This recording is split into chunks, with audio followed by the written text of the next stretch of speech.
In the fast-paced world of corporate leadership, a groundbreaking book emerges.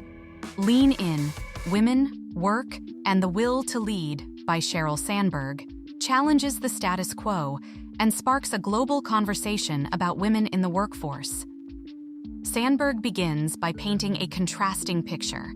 Despite progress, women are still underrepresented in leadership roles. She delves into societal norms and unconscious biases that often sideline women's careers.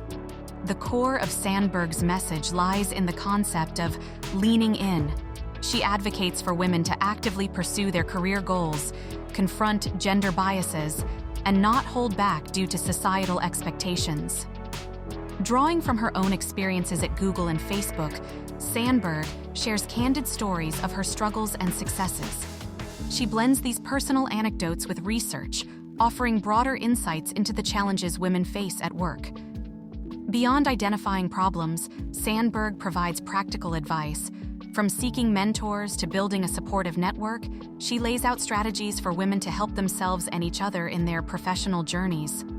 A crucial aspect of Sandberg's vision is the role of men. She emphasizes the need for men to be allies both in the workplace and at home to achieve true gender equality. Key takeaway: 1. Step forward, take risks, and seek leadership roles. Key takeaway 2. Communication and collaboration in the workplace are key to breaking down gender barriers. Lean In isn't just a book, it's a movement. It inspires not only women but everyone to work towards a world where gender equality is the norm, in the boardroom and beyond.